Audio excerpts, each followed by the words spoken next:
Bell उस जगह पहुंच जाती है जहां पर उसके पिता को बंदी बनाकर रखा है। बेल के पिता उसे बोलते हैं कि ये एक जीता जागता महल है, तुम जल्दी से जल्दी यहाँ से निकल जाओ, इससे पहले कि वो तुम्हें देख ले। उसने मुझे उम्र कैद की सजा दी है क्योंकि मैंने एक गुलाब का फूल तोड़ा था। और इससे पहले कि बेल यहाँ से निकलती, वो बीस्ट वहां पर आ जाता है। बेल उसे देखकर घबरा जाती है क्योंकि बहुत भयानक होता है, और वो ये बात उस पर जाहिर नहीं होने देती। बेल बीस्ट को कहती है कि मैं अपने पिता से मिलना चाहती हूँ, लेकिन वो उसे मिलने नहीं देना चाहता। बेल उसे कहती है तुम कितने जालिम हो, जो एक छोटी सी गलती के लिए एक इंसान को उम्र कैद की सजा दे रहे हो। उन्होंने सिर्फ एक गुलाब का फूल तोड़ा था और मैंने उन्हें गुलाब का फूल लाने के लिए कहा था। मैं अपने पिता से मिलना चाहती हूँ। बीच कहता है कि अगर एक बार दरवाजा खुला और उसके बाद बंद हो गया तो दोबारा ये दरवाजा कभी भी नहीं खुलेगा। और इसके बाद वो दरवाजा खोल देता है। बेल अंदर जाती है, अपने पिता से मिलती है, लेकिन वो अपने पिता को बाहर धकेल देती है और दरवाजा बंद कर देती है। जैसा कि बीस्ट ने कहा था कि एक बार दरवाजा बंद हो गया तो वो दोबारा कभी भी नहीं खुलेगा, इसीलिए बीस्ट उसके पिता को अंदर नहीं डालता। और अब अपने पिता की जगह बेल इस कैद खाने में कैद हो गई है और बीस्ट बेल के पिता को यहाँ से बाहर ले जाता है, वो उन्हें छोड़ देता है। लेकिन अब बेल यहाँ कैद है और जब बीस्ट बेल के आसपास नहीं होता तभी यहाँ पर एक कैंडल स्टैंड और एक घड़ी आती है। दरअसल ये कभी इंसान थे, लेकिन श्राप के बाद ये कैंडल स्टैंड और घड़ी बन चुके हैं, लेकिन ये बात कर सकते हैं, चल सकते हैं। ये कैद खाने का दरवाजा खोल देते हैं और बेल को कहते हैं कि तुम हमारे साथ आओ, हम तुम्हें एक अलग कमरा देंगे। क्योंकि इन सबको ये लगता है कि बेल ही शायद वो लड़की है जो इन सबको श्राप से मुक्त करवा सकती है, और ये बेल को एक अलग कमरा देते हैं। और जब ये बात बीस्ट को पता चलती है तो उसे गुस्सा आता है। वो कैंडल स्टैंड को और घड़ी को डांटता है, लेकिन वो कहते हैं कि शायद ये वही लड़की है जो हमें श्राप से मुक्त करवा सकती है। तुम्हें उसे रिझाना चाहिए, तुम्हें उसे प्यार करना चाहिए, जाओ और उसे अपने साथ खाने के लिए इन्वाइट करो। इस बात पर बीस्ट को गुस्सा आता है। वो कहता है मैं और एक चोर की बेटी को अपने साथ खाने पर इन्वाइट करूंगा, ये कभी नहीं हो सकता। लेकिन जब उसके लोग उसे कन्विंस करते हैं तो वो मान जाता है, क्योंकि कहीं ना कहीं उसी की वजह से ये सब के सब श्रापित हुए। वो उस कमरे के बाहर जाता है जिसके अंदर बेल है। बेल यहाँ से भागने की कोशिश कर रही होती है और बीस्ट कहता है कि तुम मेरे साथ खाना खाओगी, लेकिन इसे कोई दरख्वास्त मत समझना।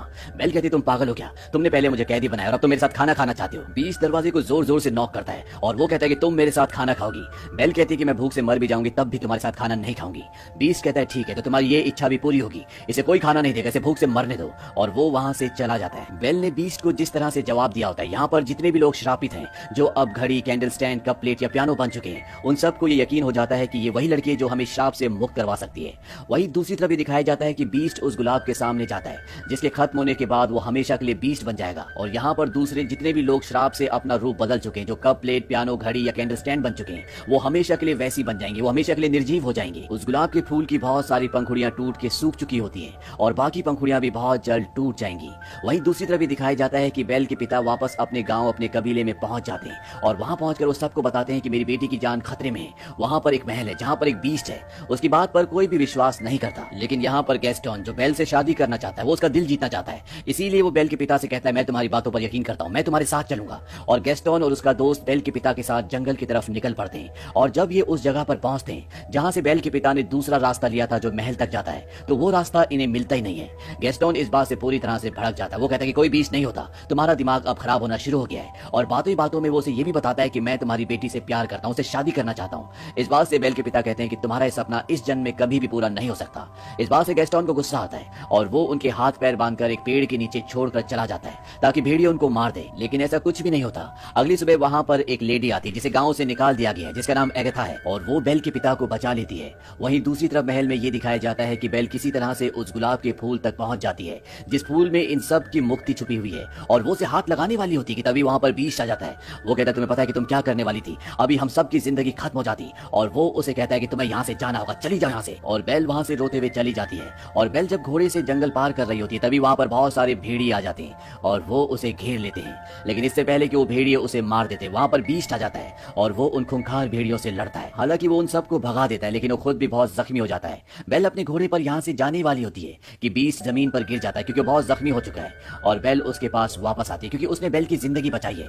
बेल उसे कहती है कि मैं तुम्हें उठा नहीं सकती, तुम्हें खुद ही हिम्मत करनी होगी। और वो बड़ी मुश्किल से खड़ा होता है। बेल उसे अपने घोड़े पर बिठाकर वापस महल में ले आती है और इस तरह से बेल एक बार फिर से उसी महल में वापस आ गई है। और महल में रहने वाली जितनी भी दूसरी श्रापित चीजें वो बेल को देखकर बहुत खुश हो जाती है क्योंकि वो चाहते हैं कि बेल यहाँ पर रहे और बीस्ट और बेल एक दूसरे से प्यार करे ताकि वो सब श्राप मुक्त हो जाएं। लेकिन बेल को वो गुलाब के फूल के राज के बारे में नहीं बताते। वो उसे ये नहीं बताते कि हमें मुक्ति कैसे मिलेगी, बस वो उसे ये बताते हैं कि जब इस गुलाब के फूल की आखिरी पंखुड़ी भी गिर जाएगी तो हम जिस रूप में हमेशा वैसी रह जाएंगे और बीस्ट भी हमेशा के लिए बीस्ट बन जाएगा। बेल अब बीस्ट की मरहम पट्टी भी करती है और अगली सुबह जब बीस्ट लेटा होता है और बेल उसके सामने होती है तो वो एक शेर पढ़ती है क्योंकि बेल को किताबें पढ़ने का बहुत शौक है, लेकिन उस शेर को बीस्ट खुद ही पूरा कर देता है। इस बात से बेल पूरी तरह से शॉक्ड हो जाती है। वो कहती है क्या तुम शेर व शायरी पढ़ती हो? बीस्ट कहता है कि प्यार मोहब्बत की तो बिल्कुल नहीं, लेकिन मेरी तालीम बहुत अच्छी हुई है। बेल उसे कहती है मुझे तो प्यार मोहब्बत की बातें किताबें बहुत पसंद है। बीस्ट कहता है वो तो तुम्हारी शक्ल पर ही दिखता है, अगर तुम्हें कुछ पढ़ना है तो अच्छा पढ़ो। और वो उसे अपने साथ अपनी लाइब्रेरी लाइब्रेरी में ले जाता है और उस लाइब्रेरी को देखकर बेल पूरी तरह से हैरान हो जाती है, क्योंकि वहां पर बहुत सारी किताबें होती है, जहां बेल के गांव में उसे एक भी किताब नहीं मिलती थी, और जो भी मिलती थी उसके लिए उसे बहुत मेहनत करनी पड़ती थी। यहाँ पर किताबों का भंडार है। बीस कहता है कि अगर तुम चाहो तो तुम यहीं पर रह सकती हो, और इस बात से बेल बहुत खुश हो जाती है। और इसके बाद धीरे धीरे इनके बीच में दोस्ती होना शुरू हो जाती है। ये साथ घूमते हैं, बेल उसे किताबें पढ़कर सुनाती है, ये साथ खाना भी खाते हैं, और अब बीस्ट गाना भी गाता है। बीस्ट बेल को एक जादुई किताब भी दिखाता है जो उसे जादूगरनी ने दी थी, और वो कहता है कि इस किताब से तुम समय में कहीं भी जा सकती हो। और बेल उस वक्त में जाना चाहती है जब उसकी मॉम ने उसे आखिरी बार देखा था, और जब वो उस वक्त में जाती है तो बेल को पता चलता है कि उसकी मॉम को प्लेग हो गया था। इसीलिए बेल की मॉम ने बेल के पिता को कहा था कि तुम बेल को लेकर हमेशा के लिए यहाँ से दूर चले जाओ ताकि उसे ये बीमारी ना लगे। और ये सुनने के बाद, ये पता लगने के बाद बेल को बहुत दुख होता है, क्योंकि उसे ये बात पता नहीं थी। इसके बाद ये समय में वापस आ जाते हैं, और बीस्ट का साथी जो कैंडल स्टैंड होता है वो उसे कहता है कि तुम्हें बेल को बोल देना चाहिए कि तुम उससे प्यार करते हो।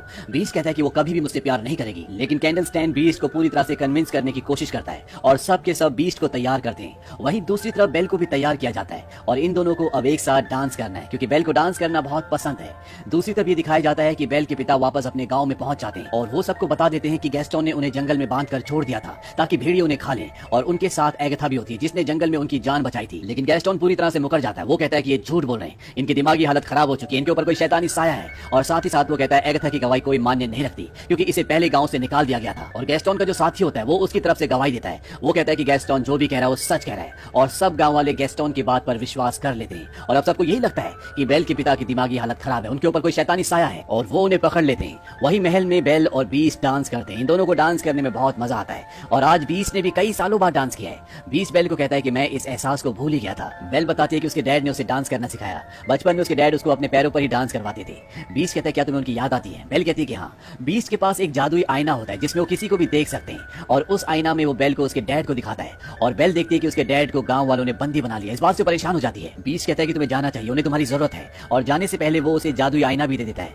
वो कहता है कि कभी भी तुम्हें मेरी याद आए तो इस बदसूरत चेहरे को इस आईने में तुम देख लेना। और इसके बाद बेल वहां से निकल जाती है, और बीस्ट इस महल में अकेला रह जाता है। बीस्ट को बेल से प्यार हो गया है, लेकिन उसने उसे अब आजाद कर दिया है। वो उसकी जिंदगी से दूर जा चुकी है, और जो श्राप उसे मिला था अब वो कभी भी खत्म नहीं होगा। इसी वजह से बीस्ट के जितने भी साथी होते हैं वो सब के सब उदास हो जाते हैं। वहीं बेल गांव में पहुंच जाती है। वो देखती है कि उसके पिता को सबने बंदी बना रखा है, और वो सबको यकीन दिलाती है कि उसके पिता सच कह रहे थे। वहां पर एक महल है जिसके अंदर एक बीस्ट, एक दरिंदा रहता है, लेकिन गांव वाले उसकी बातों पर विश्वास नहीं करना चाहते। और तब वो उसे वो जादुई आईना दिखाती है, और वो उस आईने में सबको बीस्ट दिखाती है, और उसे देखकर सब के सब हैरान हो जाते हैं। बेल सबको बताती है कि तुम्हें डरने की जरूरत नहीं है, वो दिल का बहुत अच्छा है, वो कभी भी किसी को नुकसान नहीं पहुंचाएगा। और ये सारी बातें सुनने के बाद गैस्टोन को यकीन हो जाता है कि बेल अब उस बीस्ट से प्यार करती है। इस बात से उसके अंदर जलन की भावना पैदा हो जाती है, और वो सबको बताता है कि ये काला जादू है, उस बीस्ट ने इसके ऊपर काला जादू कर दिया, और इसे भी इसके पिता के साथ बंदी बना दो। और वो सब गांव वालों को उकसाता है कि हम सबको उस बीस्ट को मिलकर खत्म करना होगा, नहीं तो यहाँ गांव में आकर हम सबको, हमारे परिवार को मार देगा। और गांव वाले भी उसकी बातों में आ जाते हैं, और अब पूरा का पूरा गांव महल की ओर चल देता है। और जब गांव वाले बीस्ट को मारने के लिए महल में पहुंच जाते हैं तो बीस्ट के वहां पर जितने भी साथी होते हैं वो सब के सब उन पर हमला कर देते हैं। गांव वालों को कुछ भी समझ में नहीं आता, क्योंकि ये सब इंसान नहीं है बल्कि candle stand, cup plate, almirah और अलग अलग चीजें हैं।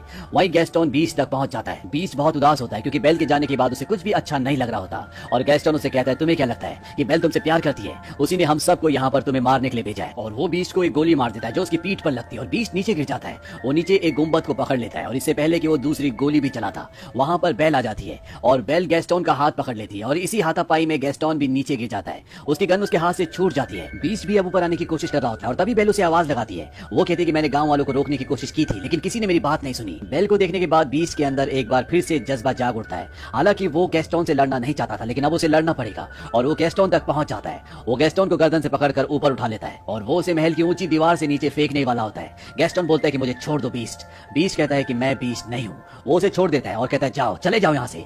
गैस्टोन वहां से निकल जाता है, और बीस्ट अब बेल के पास पहुंच जाता है, और इस मौके का फायदा उठाकर गैस्टोन पीछे से बीस्ट पर गोलियां चलाता है। वो बीस्ट को 2 गोलियां मार देता है, जिससे वो गिर जाता है। लेकिन गैस्टोन जिस जगह पर खड़ा होता है वो जगह अपने आप ही टूट जाती है, और गैस्टोन भी उस ऊंची जगह से नीचे गिर जाता है, यानी कि उसका खात्मा हो चुका है। यहाँ पर बीस्ट अब अपनी जिंदगी की आखिरी सांसें ले रहा है, और बेल उसे कहती है कि अब मैं तुम्हें छोड़कर कभी भी नहीं जाऊंगी।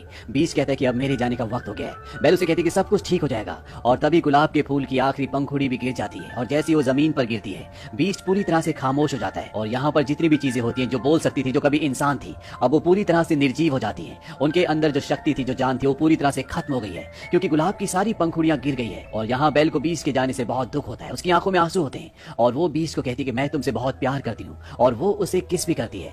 यहाँ पर एगथा भी आ गई होती है। एगथा वही लेडी है जिसे गांव से लोगों ने निकाल दिया था, दरअसल जादूगरनी होती है। और अगले पल जब वो ये देखती है कि बीस्ट को किसी से प्यार हो गया था और वो लड़की भी बीस्ट से प्यार करती है, यानी कि वो शराब खत्म हो गया है। और अगले पल बीस्ट के चारों तरफ रोशनी चमक उठती है और बीस्ट जो कि एक हैवान था अब वो सुंदर राजकुमार में बदल जाता है। और ये देखकर बेल खुश हो जाती है और वो बीस्ट जो कि अब एक सुंदर राजकुमार है वो बेल के पास आता है, उसे गले लगा लेता है और उसे किस करता है, यानी कि अब ये दोनों एक साथ है। और महल में जितनी भी श्रापित चीजें थी जो कभी इंसान हुआ करती थी वो वापस अपने असली रूप में आ जाती है। महल में चारों तरफ अब खुशियां हैं और राजकुमार जो कभी बीस्ट हुआ करता था वो और बेल सबके बीच में डांस कर रहे हैं। और इसी के साथ ये कहानी